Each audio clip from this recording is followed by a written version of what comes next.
Bien, jóvenes, buenos días. La grabación se ha iniciado. Soy el doctor Vilches, Hospital Sergio Bernales. Son las 8 en punto.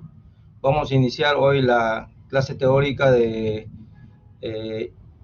ITS. Les hago recordar que solamente tengo una hora, por lo tanto tal vez no haya tiempo para interactuar, pero a través de los delegados consigan ustedes mi correo y pueden hacerme cualquier consulta respecto al tema o al curso, y si les interesa el tema y alguna bibliografía adicional, me avisan para proporcionarla. Bien, vamos a dar inicio. Como les repito, la grabación ya está iniciada y son las 8 en punto. Bien, el tema de hoy es infecciones de transmisión sexual, lo que vamos a desarrollar en el transcurso de esta hora, ¿no? ITS o ETS viene a ser un grupo de enfermedades, ¿no?, que tienen en común transmitirse principalmente a través de las relaciones sexuales, sin que necesariamente sea la única forma de adquirir esta infección o esta enfermedad. Quiere decir que hay algunas que no son necesariamente enfermedades o infecciones de transmisión sexual. Debemos resaltar que algunas de estas son curables y otras son incurables. Sífilis, clamidia, gonorrea, tricomona, hasta las ladillas pueden ser curables, y hay otras, como sabemos, que no lo son, como el SIDA, el herpes, incluso hasta las verrugas genitales. Si hablamos un poco de historia, esto viene a raíz desde que en la época de los romanos se hablaba de morbus incidens, se refería a la camisa de Venus. Y este era pues un tema tratado en el Viejo Testamento, refiriéndose a la gonorrea como algo impuro, ¿no? Entonces, ya se hablaba desde esa época el tema de las enfermedades venéreas por su relación con el monte de Venus, como parte de los genitales externos de la mujer. Algún autor habla de efectos colaterales del amor. Criollamente podría decírsele algo así como heridas de guerra. Luego hubieron cambios, ¿no? Cuando ya sobrevino el tema del microscopio y los antibióticos, esto tuvo un gran giro, este tema de las enfermedades venéreas. Lo cierto es que desde una óptica de salud pública, nosotros debemos de abarcar este tema teniendo conocimiento de que nos pueden ocasionar complicaciones graves, como por ejemplo morbimortalidad materna y perinatal. Como secuelas nos pueden producir embarazo ectópico, enfermedad inflamatoria pélvica, abortos, ruptura prematura de membranas que pasa por una corionionitis y terminar en un parto prematuro, muerte del feto, muerte materna, infecciones congénitas, gonorrea, sífilis, clamidia y otras. Por supuesto que a la mujer la pueden llevar a la infertilidad y al cáncer genital. Y esto, pues, esto de las ITS contribuye a que exista un riesgo mayor para adquirir o transmitir el HIV. Lo cierto es que estas ITS están relacionadas con una situación socioeconómica. Si nosotros hablamos, por ejemplo, respecto a la infección cervical, ¿no? Ya sea la gonorrea, la clamidia, causan lesiones cervicales, y esto está relacionado pues de que en situaciones, en comunidades de bajos ingresos, se puede multiplicar hasta por 100 veces la frecuencia. Con la enfermedad inflamatoria pélvica también sucede lo mismo. Respecto al tema del aborto, por supuesto que mediante el proceso del aborto o en una intervención de un aborto no seguro, por supuesto que en forma iatrogénica se puede contribuir a que estos abortos clandestinos puedan llegar hasta la muerte de la madre, ¿no? Las infecciones postparto definitivamente también tienen que ver con el tema de la asepsia, antisepsia, lavado de manos, a cargo de nosotros los profesionales. Finalmente, infertilidad, por supuesto, y como ya mencioné, embarazo ectópico definitivamente. Este tema es un problema de salud pública. Como vamos a abordar ahora el tema, hay una serie de fallas en el diagnóstico, por lo tanto el tratamiento es tardío y esto conlleva a secuelas y a graves complicaciones que se van a ver más tarde, como por ejemplo el tema de la infertilidad, ¿no? Cuando la mujer decide tener, o la pareja decide tener hijos, recién al borde de los 40 se da cuenta que la tiene complicada, ¿no? Infecciones endógenas, o sea, microorganismos que ya existen, que ya viven en el tracto genital y que pueden llevar a provocar infecciones, por ejemplo, las oportunistas como la cándida, ¿no? Infecciones de transmisión sexual, que es esto lo que estamos hablando ahora, y las iatrogénicas, como vuelvo a repetir, más que todo se refiere a procedimientos que hacemos nosotros, el personal de salud, ¿no?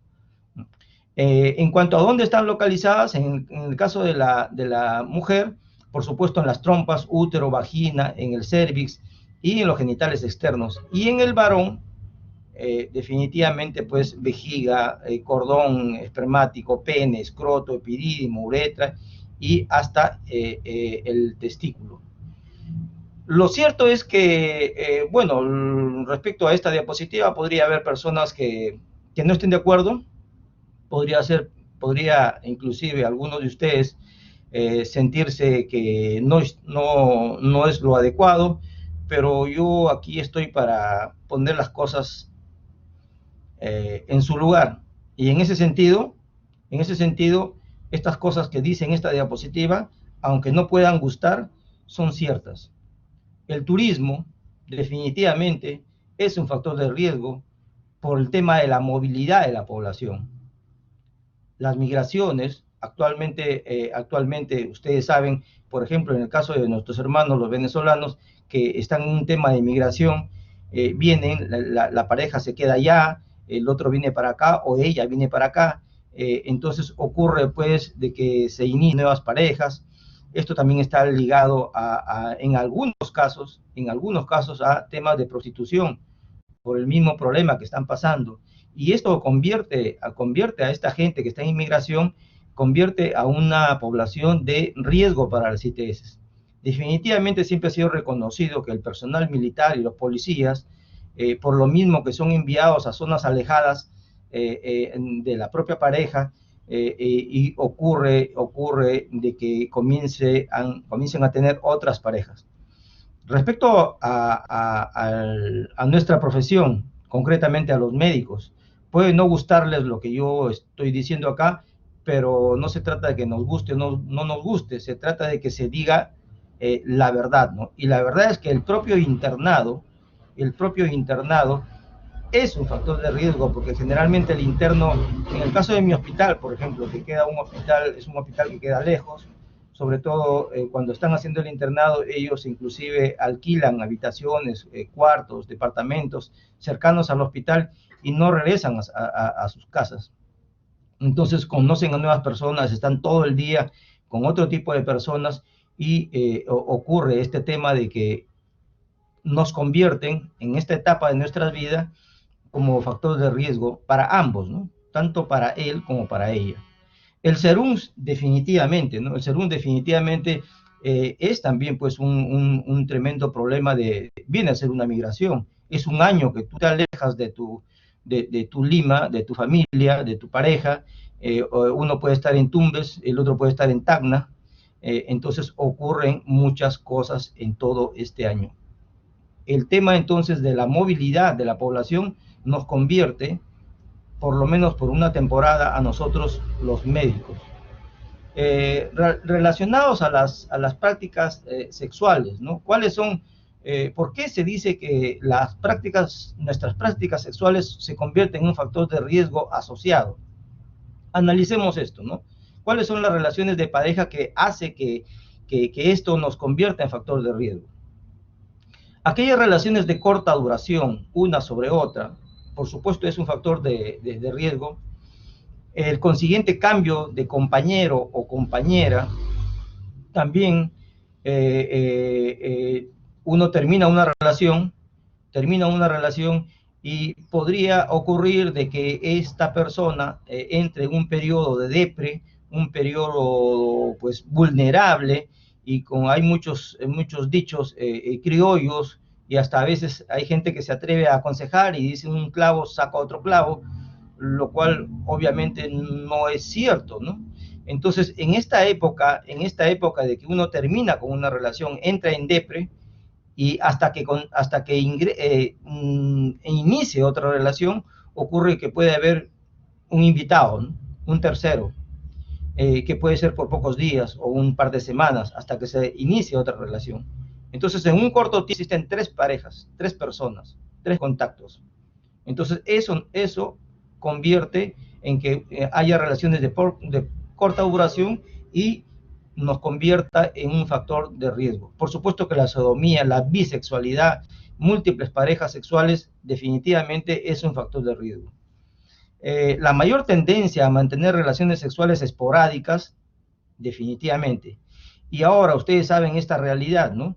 El tema de los abusos sexuales, violaciones y embarazos no deseados, definitivamente esto es otro problema, porque aquella mujer que tiene un embarazo no deseado, lo más probable, ¿no? Lo más probable es que busque abortar, y lo más probable es que no caiga en alguien que le brinde una atención por un aborto seguro, si no se realiza un aborto clandestino, y por supuesto que esto no es seguro y podría tener problemas. El tema de los abusos sexuales, pues esto ya es un tema que todo el mundo lo conocemos, y las noticias están llenas todos los días de este tema de abuso sexual entre parejas o en la misma familia, ¿no? Y hasta muerte, y ustedes lo saben. Bien, si a esto le aumentamos el uso de alcohol más drogas, definitivamente esto empeora la situación, porque los seres humanos, cuando estamos bajo el alcohol y bajo las drogas, pues hay una desinhibición, y ya no sabes qué cosa es bueno y qué cosa es malo, y definitivamente comienzas a hacer cosas que de repente sano no lo harías, ¿no? O no lo haríamos. Si encima de eso hay una falta de información, como ocurre, por ejemplo, en la población de adolescentes, eh, eh, peor todavía, ¿no? Encima de esto, el otro factor de riesgo es que hay población que es asintomática u oligosintomática. Entonces, esto, por supuesto, empeora la situación, porque este tipo de pacientes generalmente no son diagnosticados, no son tratados. Ocultar es otro problema, ocultar retrasa. Si alguien tiene dolor de cabeza, si alguien tiene dolor abdominal, pues acude a los servicios de médicos, pero en época pandemia nadie acude a los servicios médicos. Ahora, el otro problema es que si tú tienes normalmente un dolor de cabeza, un dolor abdominal, buscas al médico. Pero generalmente cuando hay una ITS y la persona sabe que está teniendo una infección genital, generalmente pues no acude, ¿no? O no acude o no lo consulta, ¿no? Peor aún en el caso de la mujer, ella no lo ve o no lo siente o no nota. Diferente es en el caso del hombre, porque generalmente la lesión es en el pene y eso por supuesto que se ve. Entonces él busca ayuda, pero en el caso de la mujer tiene menos acceso a esto. Hay factores que más que todo esto es para que ustedes, digamos que lo evalúen, cada uno de ustedes, si esto es cierto o no. Ahí está el año de publicación, y habla de que la situación socioeconómica baja es un riesgo. En realidad sí, pero no necesariamente, porque esto sería cuestión de aceptar de que el que vive en La Molina o el que tiene mucho dinero no tiene ITS, y eso no es cierto, ¿no? La raza, si bien es cierto, la raza negra asociada a pobreza, a migración, asociada a épocas en las cuales han tenido que emigrar, por supuesto, una raza asociada definitivamente a épocas de sífilis, de esclavismo. Definitivamente esto sí podría estar relacionado, pero no necesariamente. No sé, el hecho de ser negro o negra per se, por la raza, no te va a hacer más proclive a que tengas una ITS, ¿no? Porque puede ser un negro o una negra culta, que haga bien las cosas, que no esté en todos los factores de riesgo que hemos mencionado y no la convierte per se, por ser negro o negra, no es así aisladamente un factor de riesgo como para que tengas ITS. Respecto al estado civil, se dice que el soltero o la soltera sería más proclive, no necesariamente, no necesariamente. Bien, sigamos. Esto es como una especie de, ¿no?, de advertencia, ¿no? Arriba está la publicación y dice así el resumen, ¿no? Las mujeres, ojo, las mujeres sin factores de riesgo también deben considerarse para este diagnóstico, es decir, para ITS, dado que en muchas de ellas su creencia de vivir en una relación sexual mutuamente monógama no será cierta. Eso es para que cada uno de ustedes lo analice y podemos pensar de que sí, yo estoy actuando bien, sí, tú estarás actuando bien, pero ¿y él cómo está actuando? O sea, no necesariamente significa de que no estás libre.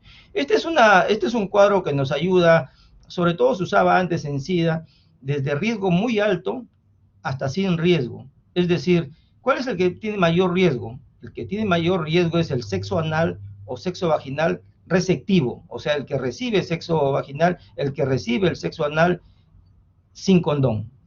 De ahí pasa a que sea el sexo anal o sexo vaginal penetrativo sin condón, y así va hasta la abstinencia sexual, es decir, abrazos, masajes, frotación, cuerpo a cuerpo, desde mayor riesgo hasta menor riesgo. Podría sonar muy teórico, pero de todas maneras cumple con su función académica. Las dificultades en el diagnóstico y tratamiento de estas ITS o ETS, el tema es que no es un solo patógeno, generalmente es asintomático, no se maneja a la par y no siempre estamos a la mano con los exámenes de laboratorio. Las pruebas de laboratorio son costosas, no siempre están disponibles. Generalmente, si tú vas a tratar esto en un centro de salud periférico, en el SERUMS, generalmente no tienes el laboratorio. Si lo tienes, tardan los resultados. Requiere que la paciente regrese para que tú la vuelvas a ver y eso no ocurre. No es tan fácil que el paciente o la paciente regrese. Tenemos nosotros de todo este número muy grande de personas infectadas, solamente un pequeño grupo llega a curarse y queda una población que nunca recibe ni siquiera un tratamiento, menos que se resuelva su problema de salud. Hay tres enfoques: el manejo etiológico, que como ustedes ya saben, hay que perseguir al germen, demostrar al germen. Hay otro, el manejo clínico y el manejo sindrómico. Como esta clase teórica es dirigida para estudiantes de medicina del último año, por supuesto que sin experiencia, es el manejo sindrómico, es el que más nos vamos a dedicar hoy, digamos que es un mandato de OMS, OPS, y es mejor que ustedes se formen inicialmente con el manejo sindrómico. Más adelante, con un poco de experiencia, ya pueden manejar el tema clínico, o de repente buscar la etiología. El etiológico, como vuelvo a repetir, hay que demostrar al germen, eso muchas veces no se puede, tiene sus grandes desventajas, las que ya he mencionado anteriormente. El manejo clínico requiere experiencia del examinador, y cuando uno recién se está formando como médico, lo que menos tiene es experiencia. Hay sus desventajas. Ahora el manejo sindrómico, como vuelvo a repetir, está propuesto por la OMS. ¿Qué es lo que trata? Ofrece el diagnóstico y tratamiento adecuados y oportuno, in situ. En la primera consulta, ahí nomás tú resuelves el problema. En la primera cita. Y la decisión terapéutica no va a depender del análisis del laboratorio. ¿En qué consiste esto? En una atención integral, una historia clínica más el examen físico. Y el tema de las 4C: consejería, cumplimiento de tratamiento, contactos y hablarles respecto de los condones. ¿Cuáles son los síndromes de ITS? Descarga uretral, a la derecha están las siglas de los gérmenes que vamos a especificar, úlcera genital, flujo vaginal, dolor abdominal y bubón inguinal. Esos son los síndromes que por los cuales están conformados este tema. La idea es que estas ITS en el primer nivel sean tratadas desde la primera cita.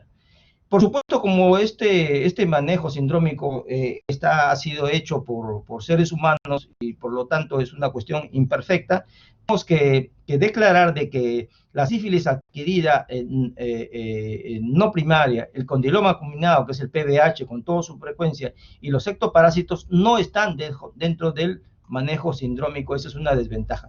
Estas son las características que debe de tener un antibiótico para que se pueda usar como en el tratamiento del manejo sindrómico, de bajo costo, de alta eficacia, generalmente que sea por vía oral, generalmente una monodosis.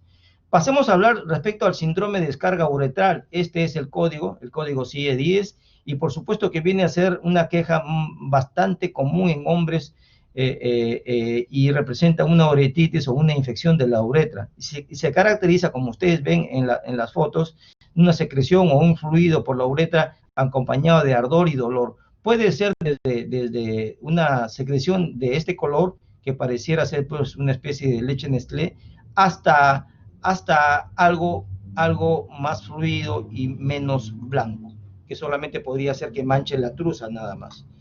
Estas son las características de lo que corresponde a la parte clínica. Hacemos que el paciente se presione y sale la secreción, que es el diagnóstico. Respecto a la etiología, si bien es cierto, nosotros vamos a manejar el manejo sindrómico, pero es bueno que sepamos que hay gonocócica y no gonocócica. Y cuando es no gonocócica, aquí yo menciono los gérmenes que están inmiscuidos. Este es el cuadro del tratamiento.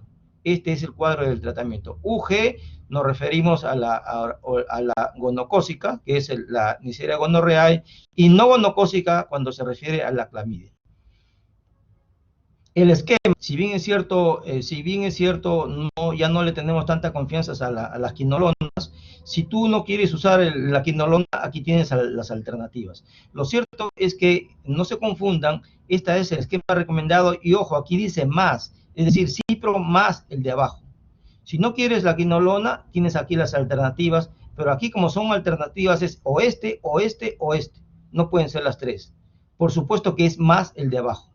Esto que está aquí más a la derecha se refiere a la madre o a la gestante, ¿no? A la gestante o a la madre que está dando de lactar. Es ceftriaxona más el de abajo. La fuente es la que aparece acá abajo. Si es adolescente, es decir, que tenga menos de 16 años, no le puedes dar la quinolona. Ya saben ustedes, por el tema de osificación y estas cosas, se le dan estos medicamentos. Esa es la alternativa. Y si es una uretritis recurrente, persistente, este sería el tratamiento. Bien, respecto a la clamidia, hay serotipos. Estas las enfermedades que causan, un poco de frecuencia, un poco de epidemiología. La secreción es un poquito diferente. Lo cierto es que también causa una enfermedad pélvica inflamatoria, cervicitis, uretritis. Lo peor de todo es que la gran mayoría de estos casos son asintomáticos, ¿no? Y definitivamente pues va a causar una infección perinatal que empeora la situación. El tema el otro síndrome es el síndrome de úlcera genital, que ahí está su código CIE-10, y se refiere simplemente a una herida o una llaga. Para efectos del síndrome de úlcera genital, no es igual el chancro blando como el chancro duro clínicamente, pero lo cierto es que cuando el paciente llega con la lesión, generalmente ya se echó cremas. Aquí en este caso, pues, este es un paciente generalmente de la selva. En la selva se usa mucho la sangre de grado.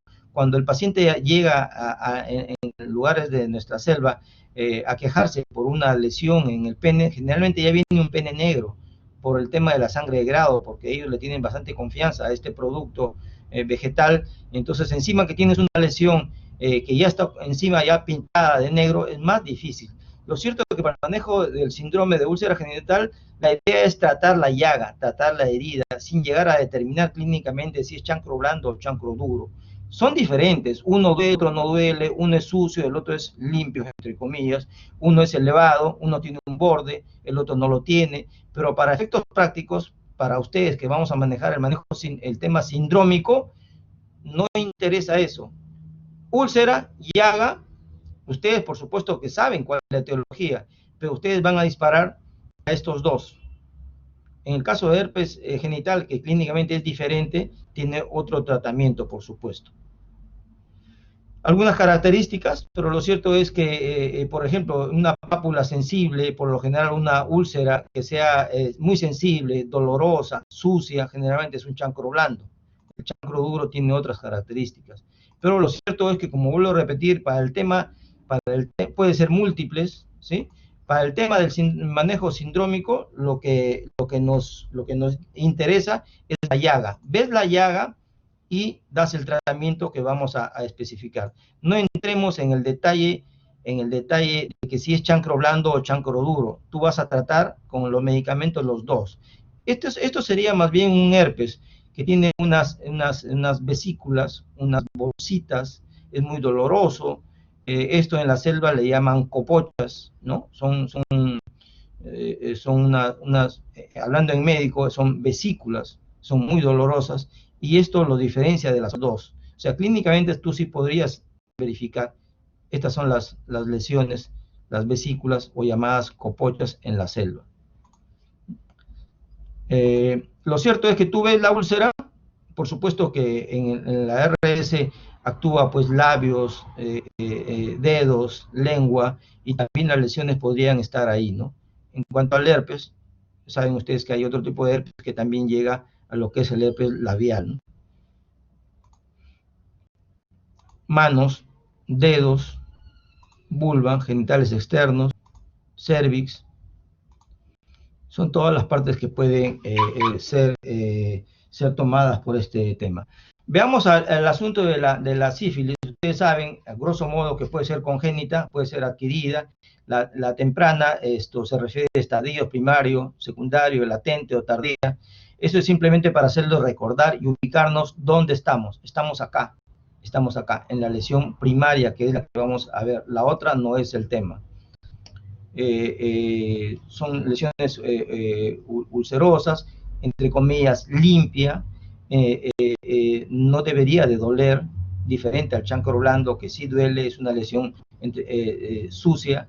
En el caso de la sífilis, hay lesión, por supuesto, perinatal, ¿no? Los huesos en sable, el tema de la nariz en silla de montar, problemas hepáticos, visceromegalia, problemas en los dientes, consecuencia de sífilis. Si hablamos de sífilis, esta diapositiva es para que ustedes no confundan entre las pruebas de laboratorio. Existen las no treponémicas, que es el BRL o el RPR, está en inglés y está en castellano, para que no nos confundamos. Y hay las treponémicas que aparecen abajo. ¿Y cuál es la diferencia entre uno y el otro? Está bien especificado en líneas abajo.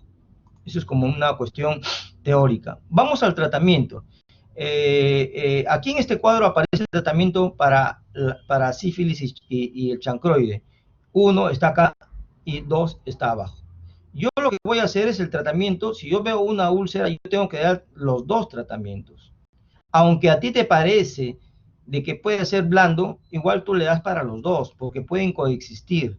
El tema del manejo sindrómico implica que tú ves una llaga y disparas para ambos. Entonces, si tú ves una llaga, debes de darle la penicilina G benzatínica, la dosis que está especificada acá, y más cipro de 500, una sola dosis.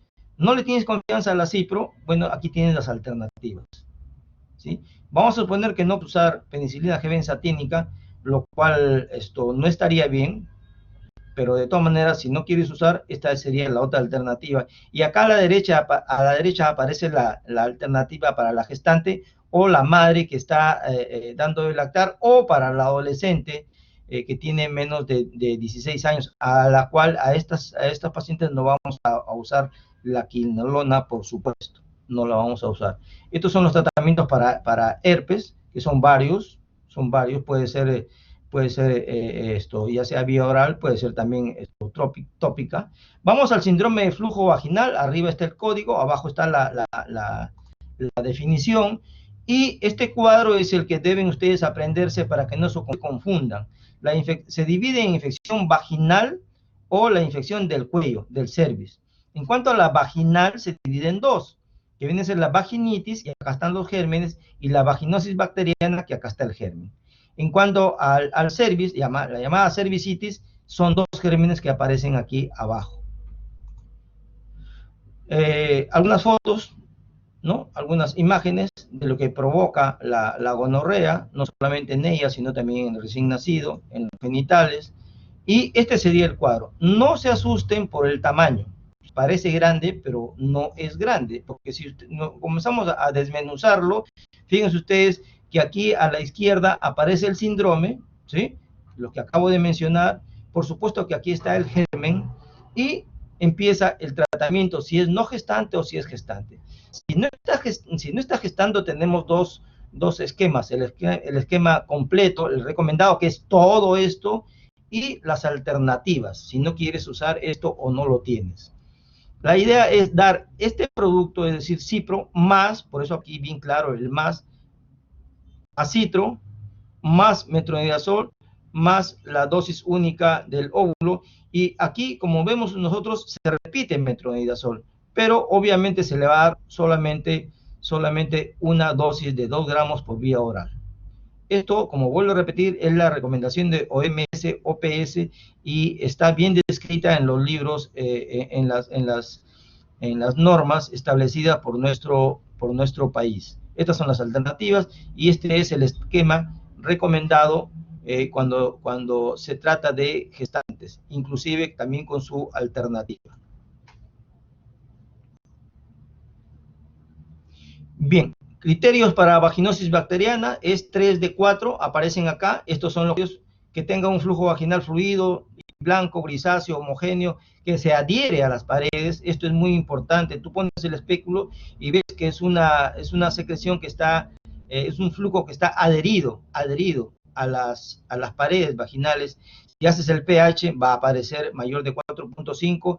Esta es la clásica reacción de aminas positivas. Le agregas esta solución y vamos a obtener una secreción vaginal que libera un olor a pescado.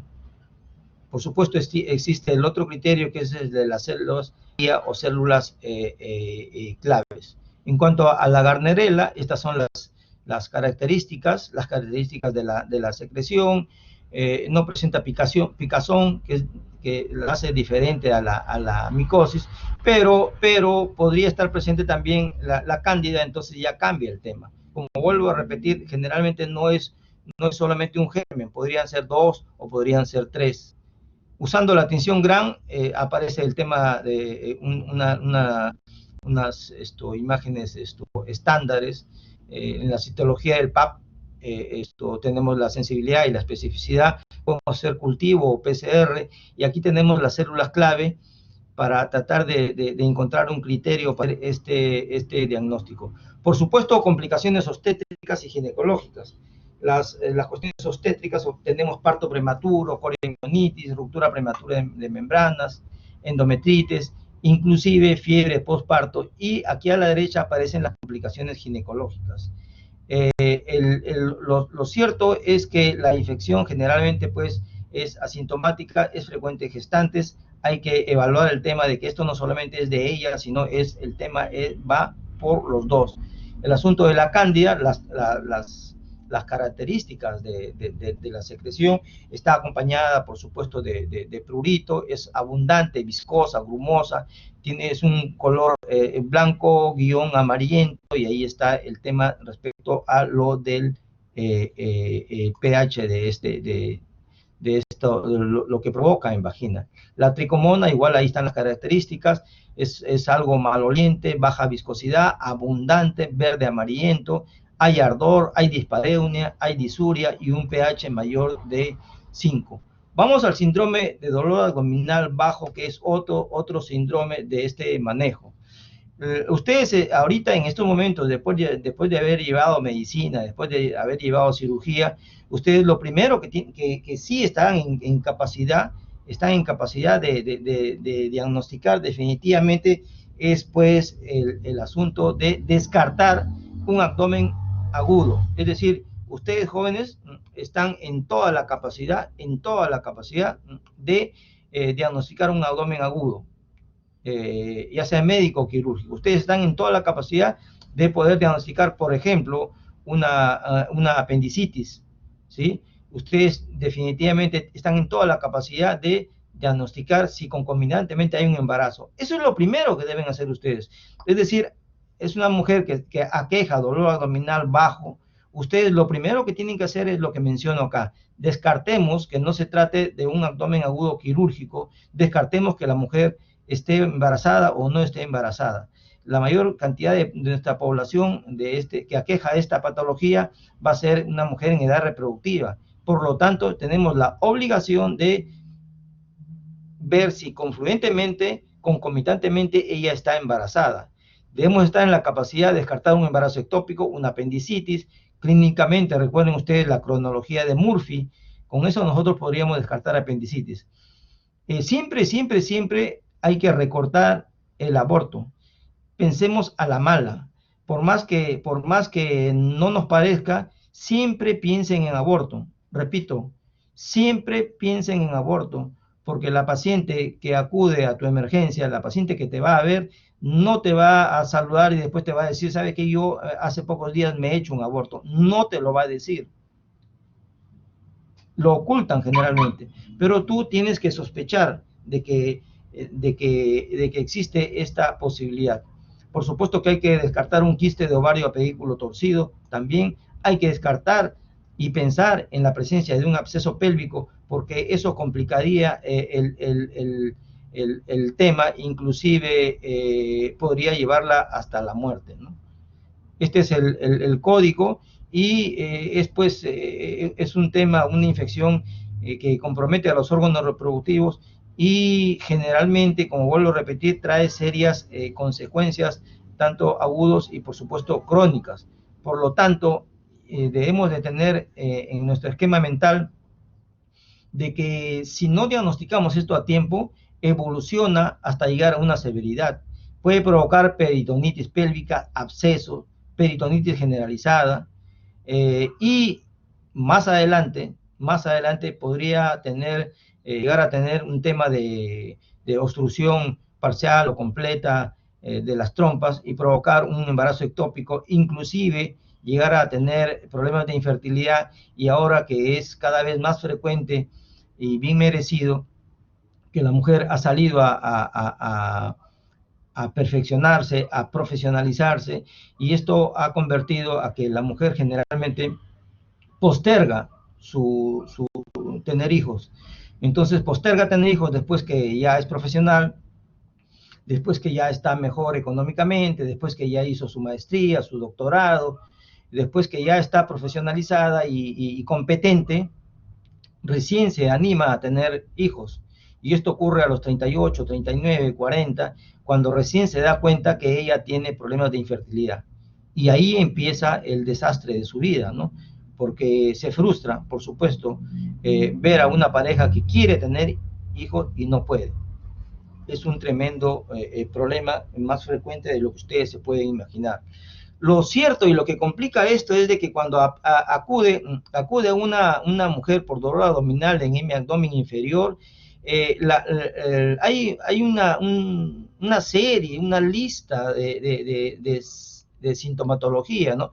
Puede haber sangrado intermenstrual, lo cual confunde, puede haber metrorragia, sangrado postcoital, otros dolores inespecíficos como dolor de la espalda baja, molestias asociadas a infecciones urinarias, puede haber definitivamente flujo vaginal, pero acompañado de otras cosas. Entonces, esto es lo que motiva de que se complique más la cosa, ¿no?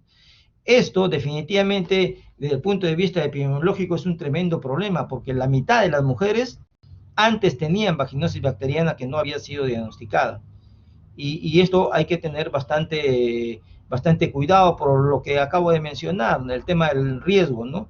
La enfermedad inflamatoria pélvica, la infección por aborto, la infertilidad, el problema de embarazo ectópico, que son mujeres que podrían llegar a perder la vida por este problema. El tema es el tratamiento. El tratamiento tiene que ver con un tratamiento a corto plazo, es decir, diagnosticar lo más pronto posible. Y el otro tema es de que si no lo hacemos, vamos a tener que afrontar el tema de las secuelas.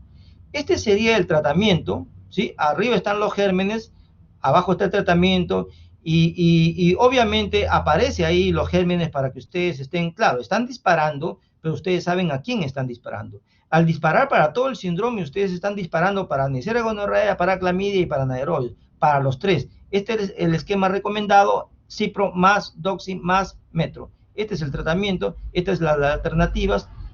Seguimos con el tema de las adolescentes o que sean menos de 15, 16 años, las alternativas. Y tenemos nosotros un tratamiento hospitalario, que vendría a ser en realidad 3 tratamientos. Este que aparece como 1, el que aparece como 2 y el tratamiento para gestantes. Hay criterios mayores y criterios menores, llamados criterios diagnósticos de Ager.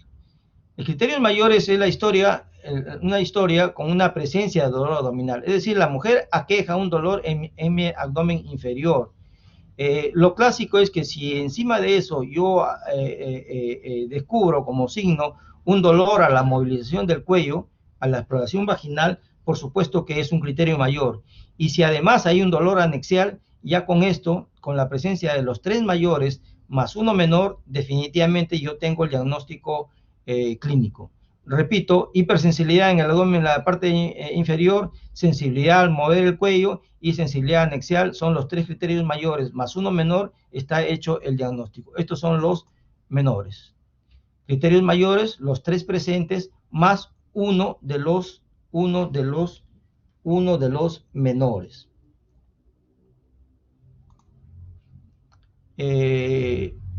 Factores de riesgo ya los hemos mencionado para esto. Está relacionado a DIUs, pero solamente si es que el DIU recién tiene 3 meses. Si el DIU ya tiene más tiempo, generalmente no está asociado a esto. O sea, no le podemos echar la culpa a que sea el DIU, ¿no? Por supuesto, el aborto y el parto son también factores de riesgo por el tema de la asepsia y estas cosas. Bien, la clasificación, según su evolución clínica, puede ser aguda o crónica, según su etiología, puede ser exógena o endógena, según el origen, puede ser primaria o secundaria, según los estadios, puede ser salpingitis y o endometritis sin reacción peritoneal, con reacción peritoneal, puede ser absceso o puede ser hasta una peritonitis difusa. Inclusive hay una clasificación laparoscópica, obviamente por la evolución de los temas quirúrgicos. Lo cierto es que esto es un tremendo problema, como vuelvo a repetir e insisto, ¿no? Esto tiene que ver con un gran problema que podría complicar y podría convertirla a la paciente en temas de secuelas y en temas de infertilidad y hasta de muerte, ¿no? El diagnóstico después se hace mediante una historia clínica, un examen físico, estudios de laboratorio y estudios de imagen. Recuerden ustedes que en el tema de la historia clínica hay bastante sintomatología que es inespecífica, ¿no? Puede haber dolor abdominal, náuseas, vómitos, diarrea, estreñimiento, tenesmo, que son síntomas relacionados a gastrointestinales, nos puede hacer confundir con un montón de cosas. Hay problemas también urinarios y hay otros problemas que sí estarían relacionados con el tema propios de una mujer, pero estos síntomas son inespecíficos, lo cual hace confundir más. Lo cierto que lo más frecuente es que se presenta así, por supuesto, es el dolor abdominal, el flujo, menos frecuencia, y después puede haber sangrado, puede haber síntomas urinarios y también síntomas gastrointestinales en menor frecuencia. ¿Cómo es el dolor abdominal? El dolor abdominal no tiene nada de clásico para esta EIP, el dolor abdominal es inespecífico, de mayor intensidad en los cuadrantes inferiores del abdomen. Generalmente, por supuesto, es importante que generalmente el dolor es bilateral, ¿no? Es en ambos lados de la parte inferior. Como signos, este es uno muy importante. Hacemos el tacto vaginal, ubicamos nuestro dedo medio y el índice alrededor del cuello, alrededor del cérvix, y movilizamos solamente el cuello. Si tú vas a introducirle la mano en una mujer para examinarla y vas a mover toda tu mano, por supuesto que le va a doler, porque al movilizar toda tu mano vas a estar movilizando toda la pelvis, obviamente vas a movilizar vagina y le va a doler. Entonces ella te va a decir que sí le duele. Entonces tú te puedes equivocar. La idea es colocar tu dedo medio e índice en el cuello y solamente tocar el cuello, solamente movilizar el cuello. Hay que ver si hay una masa, por supuesto, y hay que ver si hay signos de peritonitis, ¿no? El tratamiento empírico puede iniciarse si estos criterios mínimos están presentes y no puede identificarse otra causa que justifique los síntomas. Es decir, yo pues tengo que descartar lo otro que ya les dije, ¿no? Hay que averiguar el tema, bien claro, el tema del dolor abdominal, donde es movilizar y ver si hay movilización en el cervix. Hay que evaluar, hay que hacer una buena exploración anexial y por supuesto hay que hacer una investigación respecto a su vida sexual, sobre todo durante los últimos meses. ¿Con qué se puede confundir? Con apendicitis, con endometritis, con cuerpo glúteo hemorrágico, con embarazo ectópico, con adherencias pélvicas, con quiste, con salpingitis crónica. Con todo esto hay que hacer un diagnóstico diferencial y estos son hallazgos de aquel cirujano laparoscopista que entra por una EIP y se encuentra con otras patologías. Esto es frecuente en los hospitales. Imagínense si en los hospitales nos equivocamos, en la periferia, con mayor razón todavía. Y si no nos hemos formado bien como médicos, por supuesto que nos podemos meter en problemas.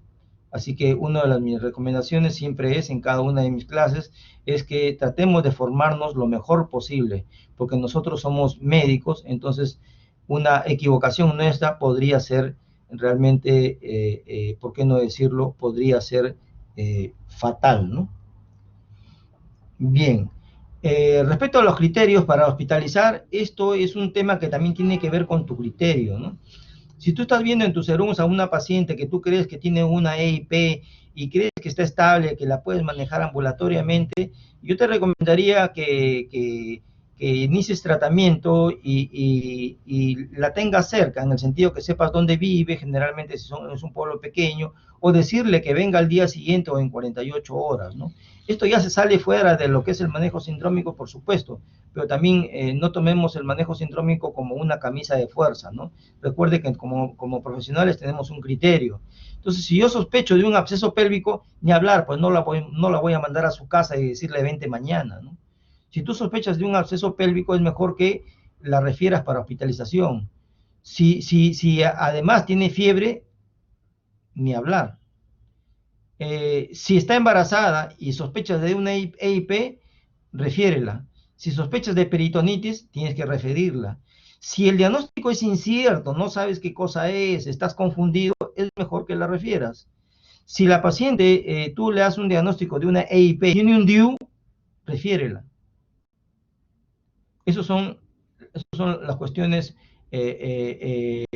prácticas. Lo cierto es que hay indicaciones de intervención quirúrgica en una mujer con una sospecha de un absceso pélvico.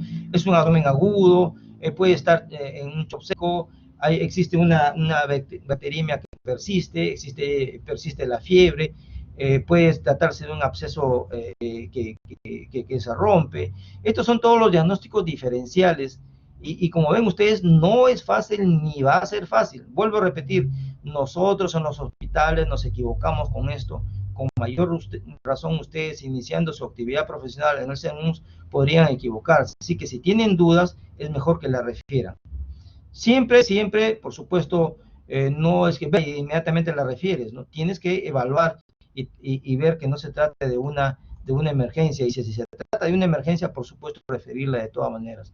Estos son los tipos de infección, nuevamente una clasificación y toda la lista de los gérmenes, ¿no? De los gérmenes relacionados a esta patología. Este es un cuadro bastante interesante que ustedes podrían usarlo en el internado y podrían hasta mejorarlo, ¿no? Tú estás de interno, tienes en una de tus camas asignadas a una paciente con una EIP. Entonces tú haces este cuadro que, como vuelvo a repetir, lo puedes mejorar. Agarras, colocas en la parte izquierda la sintomatología, esta hoja la anexas a la historia clínica. Es una potestad que tiene el interno y por supuesto que nosotros los que pasamos visita definitivamente nos gusta de ver que un interno haga esto, ¿no? Y tenemos el primer día, el segundo día, tercer día, los días que va a estar hospitalizado. y comenzamos a poner un puntaje, ¿no? Si tiene temperatura, si tiene dolor abdominal, de acuerdo a 0 a 3. Vamos a suponer que el primer día tiene un puntaje de 12, y si al día siguiente tiene 13, y al día siguiente tiene 14, y no baja, entonces ustedes advierten en la visita, doctor, ya lleva 5 días mi paciente y no mejora. ¿Cómo que no mejora? Acá está el cuadro. No mejora, doctor.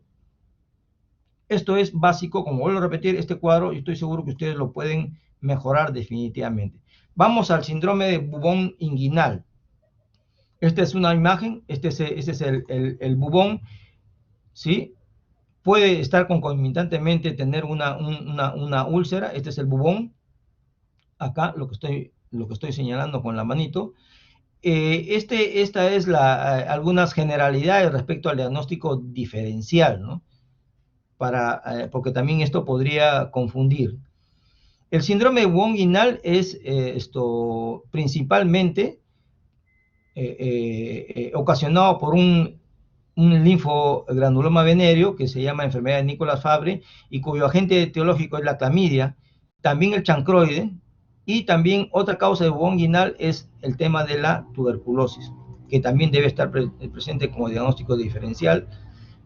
Lo cierto es que el tratamiento es el recomendado, doxy, alternativa eritro, y si es gestante, eritro. Hay que considerar que si tiene además una úlcera, hay que dar tratamiento para el bubón y para la úlcera, por supuesto.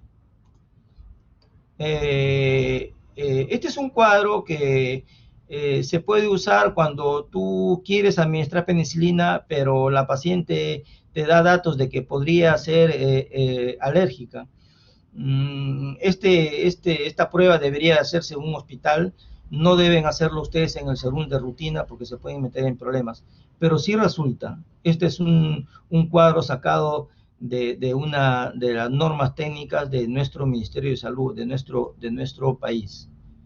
Les agrego aquí algunos tratamientos que no es el tema, pero igual les agrego el tema de la escabiosis, ya sea en hombre, mujer, en niño, en recién nacidos, también para pediculosis púbicas. No es el tema, pero de todas maneras se lo coloco ahí para fortalecer sus conocimientos. Lo cierto es que cuando ustedes vean una ITS, si bien es cierto el enfoque debe ser del manejo sindrómico, pero no se olviden que ustedes que a las 6 semanas de haberla visto debería de reevaluarse gonorrea y clamidia. A los 90 días debes pedirle un HIV, porque también pueden haberle pasado un HIV que está en su periodo de ventana y va a aparecer a los 90 días. A los 6 meses debes evaluar nuevamente el tema de sífilis, hepatitis y HIV nuevamente, porque recordemos que esto aparece después, ¿no? Eso aparece definitivamente después. Ahora que es tan frecuente, recuerden ustedes que podemos estar frente a una niña que esté sometido a abuso sexual. ¿Qué es lo que se debe hacer en la emergencia pediátrica, ¿no? Si yo estoy diagnosticando en esta niña, estoy diagnosticando Neisseria gonorrea o sífilis, siempre va a estar relacionado a un abuso sexual, pues, ¿no? No debería tener una niña esto, ¿no? O que ya tiene relaciones sexuales. Y por supuesto, si estamos hablando de una niña, eso es un abuso, pues, ¿no?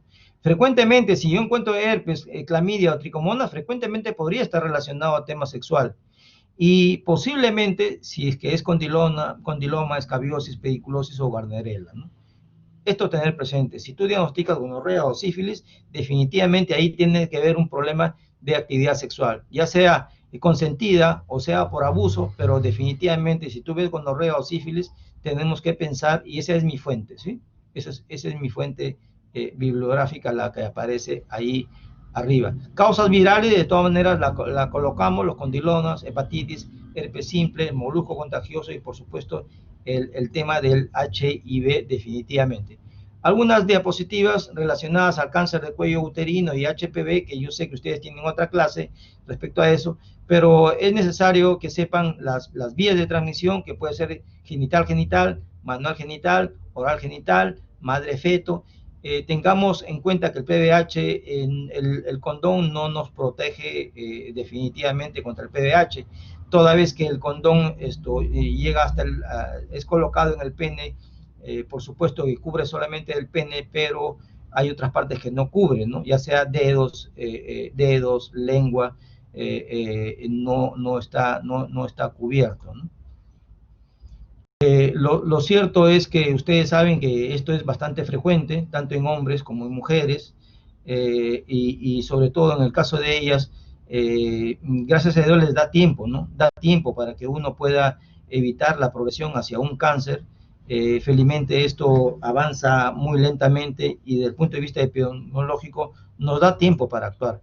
Pero ahora, en época COVID, lo cierto es que el acceso ha disminuido, entonces no van las pacientes a hacerse ver. Las estadísticas de parto institucional, las estadísticas de control prenatal, las estadísticas de control de puerperio han disminuido, y por supuesto las molestias que tienen las mujeres ahora por cuestiones relacionadas a sus genitales no están acudiendo a los hospitales porque obviamente tampoco se quieren contagiar.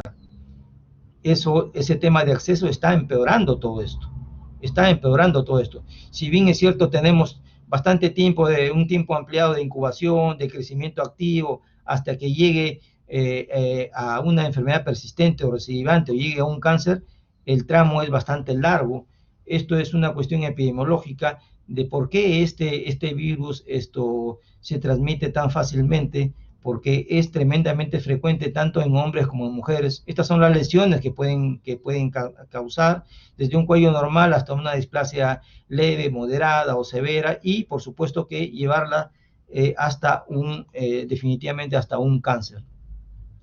Ya para ir terminando, solamente nos faltan unas 4 diapositivas, y estoy más o menos ya con el tiempo, un poco sobre el tema del Zika, ¿no? Muchos de ustedes probablemente vayan a hacer sus serums en la selva, y es bueno que sepan ustedes que el Zika puede transmitirse por vía sexual de una persona que tiene el virus a su pareja, ¿no? Puede transmitirse por vía sexual, incluso si la persona infectada no presenta síntomas en ese momento, ¿no? La transmisión sexual puede suceder al tener sexo vaginal, anal, oral o al compartir juguetes sexuales. Esto tienen que tenerlo en cuenta en cuanto al Zika, porque como vuelvo a repetir, ustedes van a emigrar, ¿no? Y no solamente contagiarse, sino venir acá a Lima en su época de descanso y por supuesto transmitirle a su pareja. Y hay aquí algunas indicaciones, ¿no? Y es bueno saber que es posible que una persona portadora del virus de Zika puede transmitirlo aunque no tenga síntomas. Aparentemente yo no tengo Zika, pero ya puedo transmitirlo a mi pareja, ¿no? Los periodos durante los cuales la mujer y hombres pueden transmitir el virus del Zika por vía sexual son diferentes, o sea, no es igual, porque el germen tiene un tiempo de vida media en el semen y en otros líquidos corporales es diferente.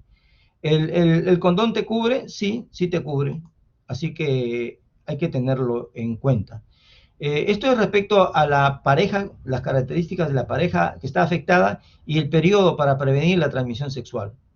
Está especificado cada uno de ellos, qué cosa es lo que se debe hacer, si alguno de ellos ha sido contagiado, o si vienes de una zona endémica y vienes acá a Lima y sabes que has tenido relaciones, ¿sí? Allá, por supuesto ya sabes que podrías estar infectado o infectada y no saberlo. Y al venir acá, definitivamente vas a contagiar a tu pareja y se te van a complicar las cosas entonces.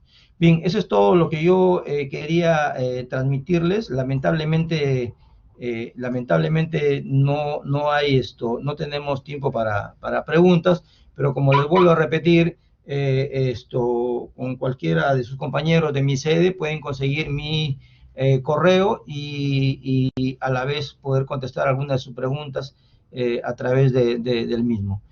Por mi parte, les agradezco mucho por su tiempo. Espero haber contribuido con las expectativas de que ustedes tengan más conocimiento respecto a este tema. Que tengan un buen día. Muchas gracias.